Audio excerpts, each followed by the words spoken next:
North Karnataka style ಒಳಗೆ ಬಗರ್ ಹೆಂಗೆ ಮಾಡೋದು ಅಂತ ಹೇಳ್ತೀನಿ. Very easy recipe. ನಿಮಗೆ ಯಾವಾಗ ಬೇಕು ಅವಾಗ ನಾಷ್ಟ ಮಾಡಿ ತಿನ್ಬೋದು. 3 ರಿಂದ 4 ತಾಸು ನೆನೆಸಿಟ್ಟು ತೆಗೆದಿದ್ದೀನಿ ಶಾಬು. ಆಮೇಲೆ ಒಗ್ಗರಣೆಗೆ ಸಾಸಿವೆ ಜೀರಿಗೆ ಮಿಕ್ಸ್ ಮಾಡಿದ್ದು, ಮತ್ತು ಅರಿಶಿನ ಪುಡಿ, ಆಮೇಲೆ ಸಣ್ಣಗೆ ಹೆಂಚಿಟ್ಕೊಂಡಿದ್ದೀನಿ ಕರಿಬೇವು, ಮತ್ತು 4 ರಿಂದ 5 ಮೆಣಸಿನಕಾಯಿ ಉದ್ದಿಗೆ ಹೆಂಚಿಟ್ಕೊಂಡಿದ್ದು, ಒಂದು ಈರುಳ್ಳಿ ಮತ್ತು ಒಂದು ಮುಟ್ಟಿಗೆ ಆಗುವಷ್ಟು ಶೇಂಗಾ. ಸ್ಟವ್ ಆನ್ ಮಾಡಿರಿ. 1-2 ಸ್ಪೂನ್ ಆಯಿಲ್ ಹಾಕಿರಿ.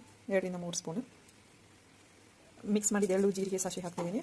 ಆಯಿಲ್ ಕಾಲಿದ್ದು ಸಣ್ಣ ಹೆಚ್ಚಿದ ಕರಿಬೇವು, ಉಳ್ಳಾಗಡ್ಡಿ, ಮೆಣಸಿನಕಾಯಿ, ಒಂದು ಮುಟ್ಟಿಗೆ ಶೇಂಗಾ. ಇದು ಫುಲ್ ಫ್ರೈ ಮಾಡಿರಿ. ಉಳ್ಳಾಗಡ್ಡಿ ಕೆಂಪಾಗಿದೆ. ಇನ್ನು 1 ಸ್ಪೂನ್ ಉಪ್ಪು ಹಾಕಿರಿ. ಬೇಗ ಹೇಳ್ತದೆ ಉಳ್ಳಾಗಡ್ಡಿ. 1 ಸ್ಪೂನ್ ಟರ್ಮರಿಕ್ ಪೌಡರ್. ಅರ್ಶಿನ. ಇವಾಗ ಉಳ್ಳಾಗಡ್ಡಿ ಎಲ್ಲ ಕರದೈತಿ. ಇವಾಗ ನೆನೆಸಿಟ್ಟು ಶಾಬು ಹಾಕಿರಿ.